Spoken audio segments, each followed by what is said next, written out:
Mathematics class 10 के नए session के साथ आज हम यूनिट नंबर 30 स्टार्ट कर रहे हैं। क्लास 10 का आखिरी यूनिट है, that is introduction to trigonometry. Trigonometry के बारे में हम पहले थोड़ा सा आपको बता देंगे ट्रिग्नोमेट्री क्या है और कैसे है और क्या इसका सूरत हाल है, क्या इसकी एप्लीकेशन है, उसके ऊपर हम देख लेते हैं पहले बात, फिर आगे हम इसको चलते हैं। लफ्ज है ट्रिग्नोमेट्री और तीन अल्फाज से मिलकर बना है। सबसे पहले ट्राई। Try means 3। उसके बाद लफ्ज है गोनो। गोनो मीन्स एंगल्स। और आखिर में लफ्ज है मेट्रॉन। मेट्रॉन्स मीन्स मेजरमेंट। ये तीनों लफ्ज जो है वो ग्रीक लेटर्स है। कौन से? ग्रीक, यूनानी ज़बान के लफ्ज है। और ग्रीक लेटर की मदद से ही हमने बनाई है ब्रांच, उसको कहते हैं ट्रिग्नोमेट्री।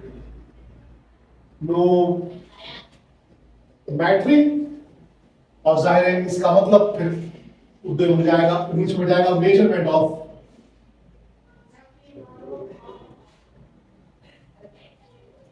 ट्रायंगल्स। तीन एंगल वाली डायग्राम होती है, पता है कि तीन एंगल वाली जो डायग्राम होती है उसको ट्रायंगल कहते हैं। लिहाजा हम ये कह सकते हैं कि ट्रिग्नोमेट्री है हमारे पास वो एक ऐसी ब्रांच है मैथ्स की जिसके अंदर हम मेजरमेंट करते हैं ट्रायंगल्स की। ये बात है छोटी सी ट्रिग्नोमेट्री में। ये बहुत पुरानी बात है, तकरीबन कोई 330 BC, बिफोर सेंचुरी ग्रीक्स ने ये डेवलप की थी।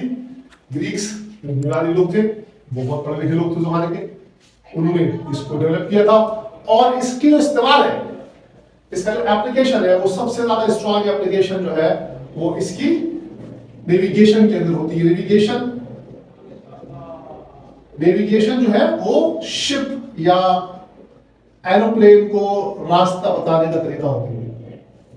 नेविगेशन मतलब रास्ता बताने का तरीका होता है शिप्स को या एरोप्लेन को, उसको नेविगेशन कहते हैं। या सर्वे के अंदर ये बहुत काम आती है, सर्वेइंग सिस्टम में, सर्वेइंग में काम आती है। एस्ट्रोनॉमी में इसकी बहुत एप्लीकेशन है।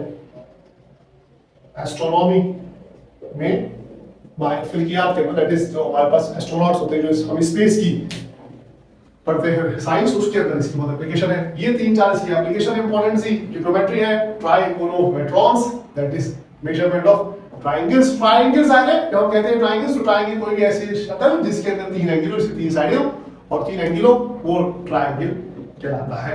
ये बात है छोटी सी ट्रिग्नोमेट्री के बारे में। अब हम आएंगे ट्रिग्नोमेट्री से जो चीज इंपॉर्टेंट है ना, ट्रिग्नोमेट्री का जो चीज इंपॉर्टेंट है वो ये है एंगल्स। ये एंगल क्या होता है, कैसे होता है, कैसे बनता है, क्या करते हैं इस एंगल के साथ हम, ये हम आज आपको बताएंगे थोड़ी देर में। उसके बाद हम एंगल की मेजरमेंट देखेंगे डिफरेंट तरीकों से। एंगल क्या होता है? एक छोटी सी डेफिनेशन एंगल की जो है वो है कि जब दो लाइनें आपस में आके एक पॉइंट मिलती है जो कि वर्टेक्स कहलाता है, कोना, तो एक एंगल फॉर्म होता है। ये एंगल बेसिकली जो है वो दो आर्म या दो रेस के मिलने से बनता है। 2 रेस के मिलने से एंगल बनता है। एक रे ये है, एक रे ये है, और उसमें एक पॉइंट कॉमन होता है।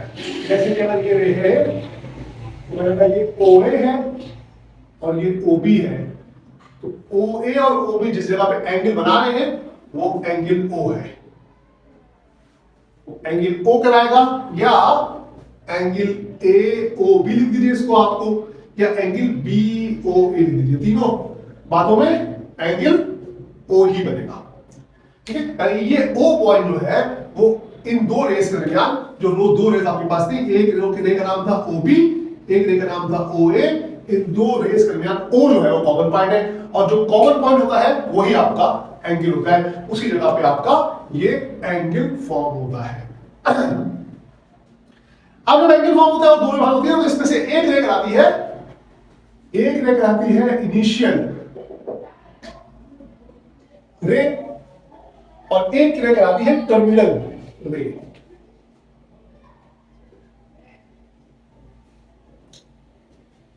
टर्मिनल रे वो रे है जहां पर एक्चुअली आपका एंगल बनता है। यानी कि अगर मेरे पास जो इनिशियल रे है आमतौर पे वो बिल्कुल सीधी होगी आमतौर पे, ठीक है ना। देखिए अगर मैं इनिशियल रे इस तरह से ले लूं, इस तरह से मैं ले लूं ओ ए करके, तो मेरे पास यहां जो बनेगी रे ओ बी वो मेरी टर्मिनल रे होगी। और ये एंगल हमेशा एंटी क्लॉकवाइज हम कन्वर्ट करते हैं, यहां से ऐसे करना होगा। यानी कि देखिए अगर ये बना हुआ है आपके पास इस तरह से, तो एंगल आपका ये होगा। अगर ये बना हुआ है इस तरह से, तो एंगल आपका ये होगा। अगर ये बना हुआ है इस तरह से, तो एंगल आपका ये होगा। अगर ये बना हुआ है इस तरह से, तो एंगल आपका ये होगा। अगर ये बना हुआ है इस तरह से, तो एंगल आपका ये होगा। एंगल हमेशा एंटी क्लॉकवाइज ही कैलकुलेट होता है। ये यहां से यहां तक का एंगल है, यहां से यहां तक का एंगल है, यहां से यहां तक का एंगल है, यहां से अलग करेंगे। तो बात करनी ये है कि एंगल जो है हमेशा हम जब कैलकुलेट करते हैं तो एंटी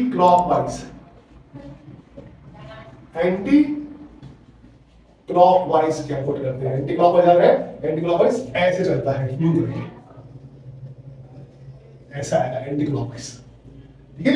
अब आप देखें अगर ये एंगल आपके पास है इस तरह से, तो ये से कोई भी एंगल हो सकता है। ये एंगल अगर इस तरह से आ रहा है, ये भी एंगल हो सकता है। अब एक एंगल ये भी हो सकता है आपके पास, ये O है, ये A है, ये B है, ये भी आपका ऐसा एंगल हो सकता है। और फिर एंगल ऐसे भी जा सकता है, और फिर एंगल ऐसे भी आ सकता है, ठीक है ना। और फिर एक वक्त ऐसा भी आया था कि एंगल पूरा घूम जाएगा और ये पूरा इस तरह से वापस आ जाएगा और कहेंगे कि एंगल इस तरह से यूं बना है पूरा राउंड एंगल। ये एंगल बनाता है 360 डिग्री का, ये एंगल बनाता है 180 डिग्री। अब 360 का एंगल बनता कैसे है ये मैं आपको आगे बताता हूं।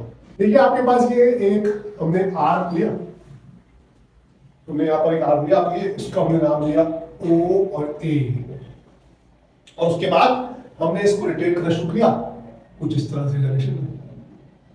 जैसे जैसे हम रोटेट करते गए इसको, ये पूरा एक सर्कल हो जाएगा। इस जगह पे एंगल है, इस जगह पे एंगल है, इस जगह पे एंगल है, इस जगह पे एंगल है, इस जगह पे एंगल है, यहां भी एक एंगल है, यहां भी एक एंगल है, यहां भी है, यहां भी है, यहां भी है, और फिर वहां पे जब यहां घूम के आ रहा है यहां पे, लेकिन इस तरह पूरा रोटेशन अपने कंप्लीट किया एक सर्कल के जरिए से, तो ये 360 डिग्री पूरा हुआ। ये 360 डिग्री पूरा हुआ, ये सर्कल जैसे हुआ। और यार ये एंटी क्लॉकवाइज है, इस तरह से हम इसको यहां से हम इस तरह से करेंगे, ये यहां तक आया, फिर यहां तक आया, फिर यहां तक आया और फिर यहां तक गया। 4 हिस्सों में हमने इसको डिवाइड किया होगा, वो भी हम बाद में बताएंगे आपको किस तरह से होता है। तो इसमें से हर एक हिस्सा, इसमें से हर एक, यानी कि इस पूरे सर्कमफ्रेंस को, इस सर्कल के पूरे सर्कमफ्रेंस को, किसको, सर्कमफ्रेंस को हम 360 पार्ट पे तोड़ लेते हैं और हर पार्ट को 1 डिग्री कहते हैं। हर पार्ट को 1 डिग्री कहते हैं। और फिर हर डिग्री के अंदर, हर डिग्री के अंदर 60 मिनट होते हैं और फिर हर मिनट के अंदर 60 सेकंड। इस तरह से तोड़ा हुआ होता है हमने इस पूरे के पूरे एंटी क्लॉकवाइज सर्कल को, हमने इस तरह से तोड़ा हुआ है। 360 डिग्री होती है, 1 डिग्री में 60 मिनट होते हैं और 1 मिनट में 60 सेकंड होते हैं। मिनट को हम हिस्सेदार करते हैं और सेकंड को हम 1 के ऊपर 2 ऐसे स्लैश लगा के हिस्सेदार करते हैं। ये सेकंड हमारा और ये मिनट हमारा, ठीक हो गया। 1 डिग्री हो गया, 1 मिनट हो गया और ये हो गया। और इसी तरह से हम जब शो करते हैं अपने एंगल को शो करने के 2 तरीके हो सकते हैं। एक होता है डिग्री, मिनट और सेकंड की शक्ल में, और एक होता है डेसिमल पॉइंट की शक्ल में। डेसिमल फॉर्म में, यानी कि सपोज करते हैं कि हमारे पास एक एंगल है 30.50, ये डेसिमल फॉर्म है। अगर मैं इसको डिग्री और मिनट में कन्वर्ट करूंगा, ये मेरे पास बन जाएगा 30 डिग्री और 30 मिनट, 30 डिग्री, 30 मिनट और 10 सेकेंड।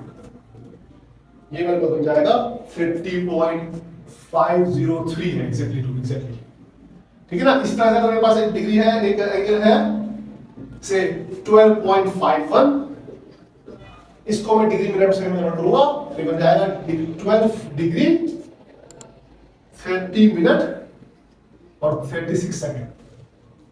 अभी कैसे होता है, इसको करने का एक प्रोसीजर है, प्रोसीजर बताते हैं आपको और फिर हम क्वेश्चन नंबर 1 करने के चालू रहेंगे। पहले यहां से पहले चाहिए आपको कि जो डिग्री है वो किस तरह से बनी हुई है। डिग्री इस तरह से बनी हुई है कुछ कि आपने हर पॉइंट को, ये पूरा जो सर्कमफ्रेंस ऑफ सर्कल है इसको 360 हिस्सों में तोड़ा हुआ है और 360 हिस्सों में हर पार्ट एक डिग्री है और हर डिग्री के अंदर 1 मिनट है और हर मिनट के अंदर 60 सेकंड है। पूरी डिग्री के अंदर 60 मिनट है और हर मिनट के अंदर 60 सेकंड आपके पास। ये आपकी डेफिनेशन हो गई। ये जो सिस्टम है पूरा ये कहलाता है sexagesimal, sexagesimal system of angles, measure of angle with sexagesimal system. ये हमारे पास पूरा सिस्टम है। इस सिस्टम के जरिए से हम किसी भी एंगल को इस तरह से या इस तरह से नापते हैं। हमने आमतौर पर भी पढ़ा होगा आपने बचपन में, जब तक आप पढ़ते रहे अभी तक आपने डिग्री की शक्ल में देखा होगा एंगल, आपने मिनट और सेकंड की शक्ल में एंगल देखा होगा। अब हम आपको बताएंगे मिनट और सेकंड की शक्ल में किस तरह से एंगल को हम देखते हैं। कन्वर्ट करने के लिए क्या प्रोसीजर होता है वो भी हम आगे देखेंगे। यहाँ पर हमारा इंट्रोडक्शन खत्म हुआ इनिशियल। यहाँ पर हमने ट्रिग्नोमेट्री का बताया आपको और ट्रिग्नोमेट्री की बेस करी है एंगल्स के ऊपर। यहाँ पर एंगल के बताया आपको और एंगल की मेजरमेंट्स के ऊपर बताया। एक चीज और इसमें हम ऐड करेंगे, वो नेक्स्ट सेशन में इंशाल्लाह करेंगे कि एंगल को नापने का एक और तरीका भी होता है, वो भी सर्किल से रिलेट करना होता है। तो जब आएगा हमारे पास तो इंशाल्लाह दोबारा उसको बताएंगे आपको अगले सेशन में। इस सेशन में हमारे पास यहाँ पर इंट्रोडक्शन की बात हमने की है। उसके बाद नेक्स्ट सेशन के अंदर हम क्वेश्चन नंबर 1 सॉल्व करेंगे एक्सरसाइज 30.1 का। कल हम इंशाल्लाह इसको सॉल्व दिखाएंगे आपको, फिर उसके बाद क्वेश्चन नंबर 2 सॉल्व करेंगे और आखिर में फिर उसके बाद हम रेडियंस के बारे में पढ़ेंगे, रेडियंस के बारे में। यहाँ पर ये सेशन खत्म होता है हमारा ट्रिग्नोमेट्री इंट्रोडक्शन टू ट्रिग्नोमेट्री का और हम अब नेक्स्ट सेशन में इंशाल्लाह इसका एक्सरसाइज का पहला सवाल करेंगे।